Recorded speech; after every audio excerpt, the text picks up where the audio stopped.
तो ये आपके सामने अभी छोटी सी 60 सेकंड की वीडियो। इस 60 सेकंड की वीडियो के बाद में एक काम करने में 1 डे लगते हो, ए और बी दोनों को वाई डेज, और एक को कितने वाई को अलग, वो बी को अलग से कितने दिन लगेंगे उसी काम को करने में। ये फाइंड करने वाले सारे सवाल आपसे आसानी से सॉल्व हो जाएंगे। आखिर में भी समझ में ना आए तो वीडियो को डिसलाइक कर देना और चैनल को अनसब्सक्राइब। तो फिर बाद में इसके अंदर सबसे आसान ट्रिक होती है कि हम उस काम को कोई काम कंसीडर कर लें। जैसे कि वो काम है, उसे ऐसे मान लीजिए कि वो काम है 40 सीट रखना। अब ए को 40 सीट रखने में एक्स डेज लगते हैं, यानी कि ए एक दिन की रखता है 40/x ईट।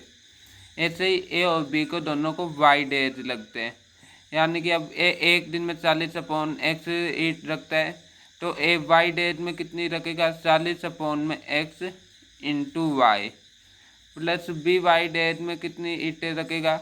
तो फिर बाद में बी की स्पीड ईटें रखने की उसे हम वी मान लेते हैं कि बी एक दिन की वी ईटें रखता है। V into y is equal to 40 आ गया। तो यहाँ से हमें एक्स और वाई की वैल्यू दी हुई रहेगी, तो यहाँ से हमारे पास में वी की वैल्यू आ जाएगी, यानी कि बी एक दिन में कितनी ईंटें रखता है। तो हमसे ये पूछा जाएगा कि बी अकेले को ये ईंटें रखने में कितना टाइम लगेगा।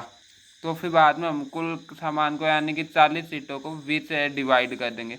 तो फिर इससे हमें यह पता चल जाएगा कि बी को उसी काम को करने में कितना दिन लगेंगे। यहाँ पे आप 40, 50, 60 कोई भी मान सकते हो, कितना भी मान सकते हो, ईंटें मान लो, सीमेंट मान लो, कुछ भी मान लो।